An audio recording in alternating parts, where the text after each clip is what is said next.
ನೋಡಿ, ಇವತ್ತು ನಮ್ಮಮ್ಮ ಮಾಡಿಕೊಡ್ತಾ ಇದ್ದಂಥ ಉದ್ದಿನಬೇಳೆ ಪಾಯಸ ನಿಮ್ಮೊಂದಿಗೆ ಶೇರ್ ಮಾಡ್ಕೊಳ್ತಾ ಇದ್ದೀನಿ. ಏನಕ್ಕಪ್ಪ ಯೂಸ್ ಅಂತೀರಾ? ಇದು ಲೇಡೀಸ್ ಪ್ರಾಬ್ಲಮ್ಗೆ ತುಂಬಾ ಒಳ್ಳೆಯದು, ತುಂಬಾ ಹೆಲ್ತ್ ಬೆನಿಫಿಟ್ಸ್ ಇದೆ. ಸೊಂಟ ನೋವಾಗಂತೂ ಮಾಡಿಸಿದ್ದಂಥ ಪಾಯಸ ಇದು.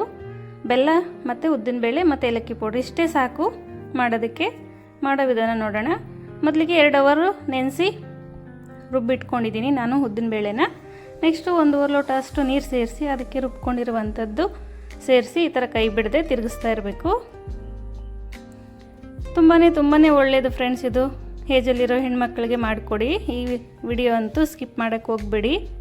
ಬೆಲ್ಲ ಸೇರಿಸ್ತೀವಿ. ಬೆಲ್ಲ ಸೇರಿಸೋದ್ರಿಂದ ನಮಗೆ ಐರನ್ ಅನ್ನೋದು ಬಾಡಿಗೆ ಸೇರುತ್ತೆ. ನೋಡಿ, ಅದಕ್ಕೆ ಏಲಕ್ಕಿ ಪೌಡ್ರ್ ಸಹ ಹಾಕಿ ಕೈ ಬಿಡದೆ ಈ ಥರ ಒಂದು 5ರಿಂದ 10 ನಿಮಿಷದೊಳಗಡೆ ಪಾಯಸ ಅನ್ನೋದಾಗ್ಬಿಡುತ್ತೆ, ಉದ್ದಿನಬೇಳೆ ಪಾಯಸ. ಅದಕ್ಕೆ ದ್ರಾಕ್ಷಿ ಗೋಡಂಬಿ ತುಪ್ಪದಲ್ಲಿ ಹುರಿದು ಸೇರಿಸಿ. ಈ ವಿಡಿಯೋ ಶೇರ್ ಮಾಡಿ, ಲೈಕ್ ಮಾಡಿ, ಸಬ್ಸ್ಕ್ರೈಬ್ ಮಾಡಿ, ತಪ್ಪದೆ ಮನೇಲಿ ಮಾಡಿಕೊಡಿ. Thank you friends.